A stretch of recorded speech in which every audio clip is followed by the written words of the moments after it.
Hi YouTube, and welcome back to my Let's Play The Sims 3 on Saturdays. So, as you can see here, I have Aria going out to buy her own house. Originally I was thinking of having her move to another city, but I found out by doing that it breaks off any relationships that she has. I'm guessing that's with her dad, with her boyfriend, etc. And I thought, well, I'm not ready to do that yet. So I figured I'm gonna go ahead and just move her into a house of her own. One that hopefully isn't as buggy as the house that her parents have. And we'll go from there. So we won't see her dad every day, but he might visit. He might come over for a party and whatnot, and we can visit him. We'll see if he invites us to parties. So as long as Isaac is still around, we will still see Aria's dad. But I want her to kind of get on with her own life and not have to deal with the rest of the household and everything. So it's time for her to move on. Alright, and I was kind of looking around at some, she had a whole bunch of points, lifetime rewards and stuff, and I ended up putting her in the artistic one because ultimately she's going to register herself as a self-employed painter, and we'll just do that for her. It doesn't lend itself to her, or it doesn't add anything to her lifetime wish, but she can work on her guitar and her charisma, as well as her painting. So, at any rate, here we've got her, she bought herself a mansion. It's called the Castle, I think, it's aptly named. Completely unoccupied, has a really nice view of the city, and then you won't see it in this episode, but if you tilt it just right, it also has a really lovely view of the ocean, beyond the town and everything. So, but for right now, she's really tired. She just moved. Moving is tiring, so I had her sleep. There's actually two kind of master bedroom things in this house. I had her go in the one, but ultimately she ends up deciding that she likes the other one better. So, but yeah, so we're gonna have her enjoy this this lovely house. And there's a burglar, and that's actually probably one of the reasons why this episode is probably a little longer than there's a particular stopping point that I wanted to get to in this episode. So I apologize that this episode's almost 20 minutes long, but I thought this whole sequence with the burglar was kind of funny, so, and it's a little different. I haven't had a burglar in any of my episodes yet, so I figured I would include this footage. And, yep, as soon as she moves in, boom, she gets robbed. Like, the burglar couldn't come and steal all this stuff before she moves in. No, it has to come after. But anyway, so she's just sneaking around the house, and obviously there's no burglar alarm, and I can't buy one because when you're in the middle of being burgled, you can't go into buy mode. So you can't get yourself an alarm and have the alarm go off while the burglary is in process or progress. So she likes to steal those couches and everything. Now, gonna fast forward a little bit there, and I had Aria try and stop her, but apparently there was nothing that Aria could do. Every time she tried to stop her, nothing happened. So it's like, okay, fine, screw it, I'm calling the cops. Like, help, there's a burglar in my house. And it's hilarious that, the burglar sees the owner of the house and still sneaks around and tries to steal stuff. I'm like, are you kidding me? Are you freaking kidding me? That's one brazen cat burglar there. So anyway, here comes the cops, or cop rather, coming to the rescue. And I thought this sequence is funny. It's like, the old style cartoon fight scene, complete with dust and things. So yeah, all right. So one burglar is caught and about to go to jail. And I love how the burglar just, you know, by herself just kind of starts wandering out. The cop isn't with her, just and the cop leaves her down by his car while he goes around and checks on the house and everything, and then tells Aria, okay, we made a check of everything and everything that was stolen has been returned to your inventory.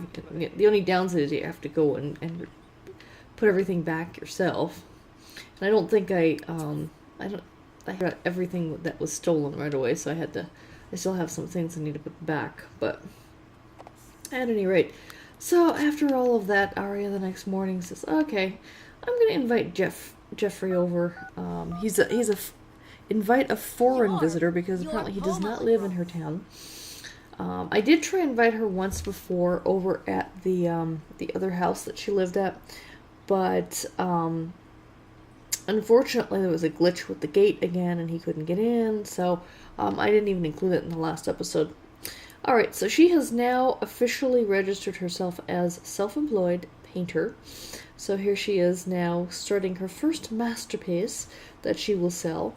And she's got that artistic lifetime reward now, so her paintings will sell for more as well. Not that she needs the money necessarily, but, you know, it's kind of nice to have her level up in something. And it'll be interesting to see how that will affect her descendants when we get into going into the future and stuff. Alrighty. Yeah, so it looks like Jeff's here. So she's gonna have to stop painting and it's like, stop already, go greet your guest. Apparently she really enjoys painting. Alright, so there he is. Hi, how you doing? It's like, it's such a polite little greeting, and then all of a sudden it's like, you know, hearts and apparently they're just thinking of each other and that's it. Brazen little paper delivery girl who's just like, yeah, I'm just gonna deliver the paper even though I see a private moment happening here. And she just kind of stands there, kind of stands around. So we're just gonna go ahead and invite Jeffrey in.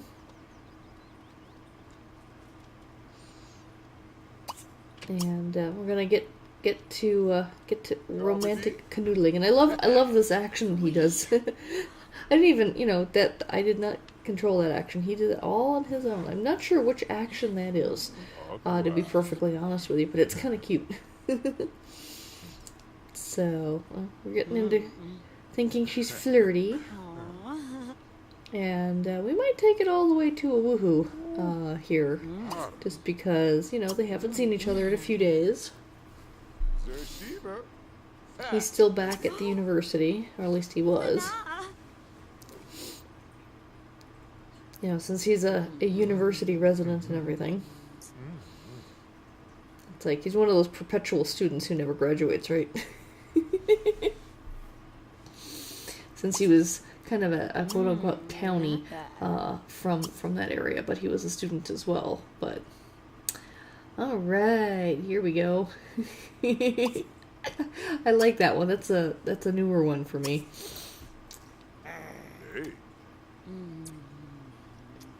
And I like how enthusiastically they like to smooch. And here we go. Let's go straight for the woohoo. I mean, it's not like they haven't done it before, so, you know. And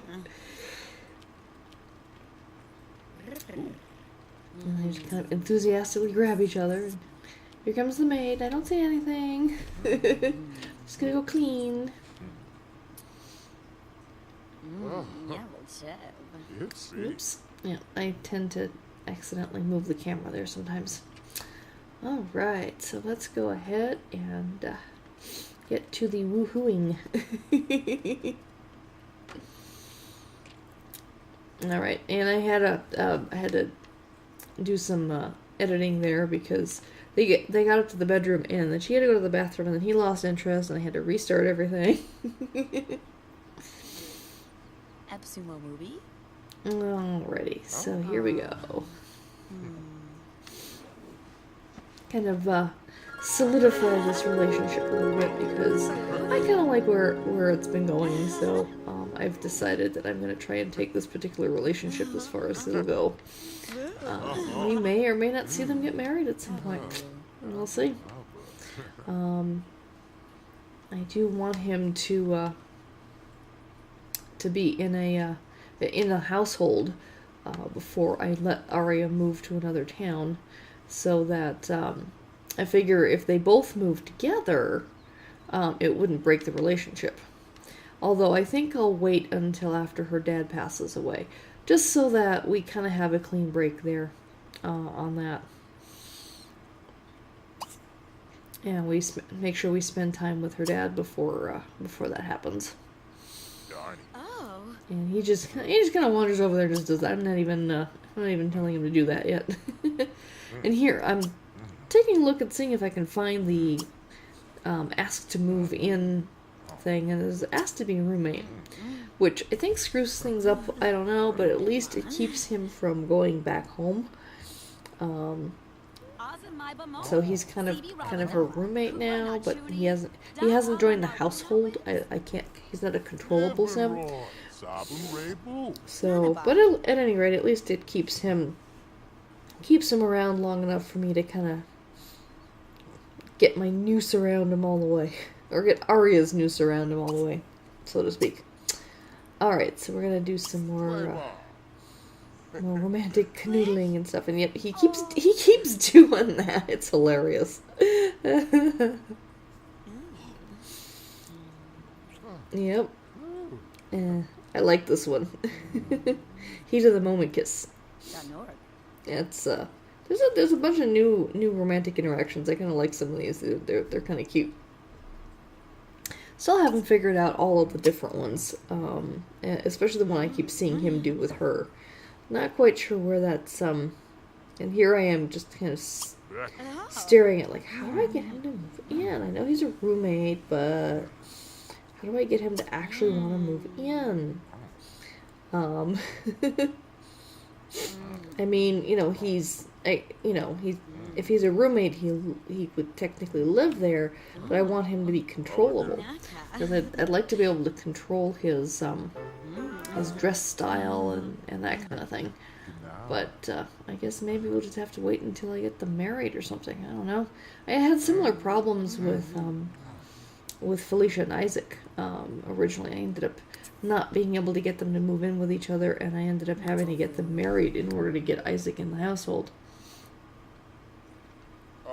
I've even tried the cheat to add him to the household, and that didn't work either, for whatever reason. I don't know, there's just something about these characters. I think it's the town that they live in. I think it's one of the reasons I want to move them out to a different town. There's a lot of glitches in this town. Alright, so we're moving on downstairs again, and they just cannot keep their hands off each other. Which, of course, isn't a bad thing, necessarily, but there's more to life than kissing, guys. Although I do remember the early stages of my relationship with my husband, and things were kind of like this, where we just couldn't keep our hands off each other in the early beginnings. Alright, so I've now decided I wanted to invite Dad over for dinner. He hasn't met Jeffrey yet, so I thought it would be appropriate to invite Isaac over, and they can have dinner. He can have dinner, you can meet the boyfriend, see if they get along. And Aria's going to go ahead and cook dinner. She's not a top-notch chef or anything, but hey, she can handle goopy carbonara. I love that Jeffrey's over there just kind of doing the university cheer and everything. I haven't seen her ever do it. But maybe it's because he's still kind of tied to the university town. And so every now and again he still does the rah rah rah. Shake that booty. I love how he just wanders around in his underwear. Kind of like my husband. My husband just doesn't like getting dressed at home at all. He just kind of wanders around in his underwear. It's a boy thing, I think, to be perfectly honest with you. But at any rate, Yeah, we're making that. Wonder what's in the goopy carbonara. I've had carbonara before, but I don't remember it ever being goopy. Alright, so let's check on Dad. Is he here yet? Let's see, where's that front door? Oh, there we go. Oh, yep, there he is. Better go greet him and make sure he comes in. You know, it would be nice if I could have Jeffrey move in so I could control him, so I could have him answer the door while Aria's cooking, but no, the game's not going to let me do that. Alrighty. So there's Dad. Apparently he was practicing martial arts before he came over. And Dad is in werewolf mode. So Jeffrey will find out that his potentially future father-in-law is also a werewolf.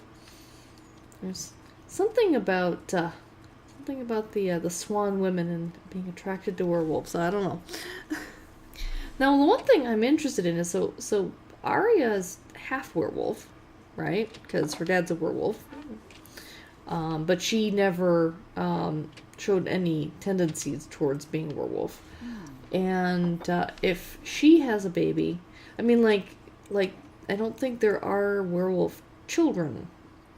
Like, if two werewolves have a kid, is it gonna still be a completely normal human baby? Just like ghosts and fairies and things? Or do they have ghost children and fairy children and that kind of thing? And you gotta love how the dad is like, I'm a werewolf, I'm just gonna eat like a dog. Just check out that crazy tongue on him. It's just like, ew. But I guess, you know, if Jeffrey doesn't seem to mind the dad's werewolf behavior, apparently the dad doesn't seem to mind that Jeffrey runs around in his underwear. They haven't seemed to interact very much, but they seem to be polite with each other, so that's a good sign. And he's like, bye. And he's like, I'm just gonna look out. See what the dad thinks of that. Arg. And I like how he doesn't change until after he stands still, and then the dad just kind of walks away. He's like, I don't care. And then Aria sits down, and then Jeffrey's standing there like, what? No comment? And then later on, the dad just kind of comes over. They don't talk much, these two. They're men of few words. And the dad's like, I'm tired. Bye-bye. And then they both try and howl and cough at the same. It's like, alrighty. And I found all of these interactions somewhat amusing, which is why I left a lot of these in here. And now Jeffrey's going off to look for Aria. I think he wants to smooch her or something. And she's like, yay, Jeffrey!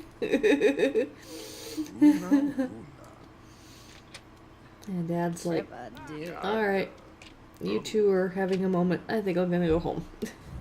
So yeah, the dad went home, and then next day Aria went ahead and finished her painting.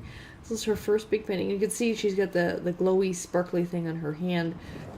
It's her being extra creative or something. That is the lifetime reward.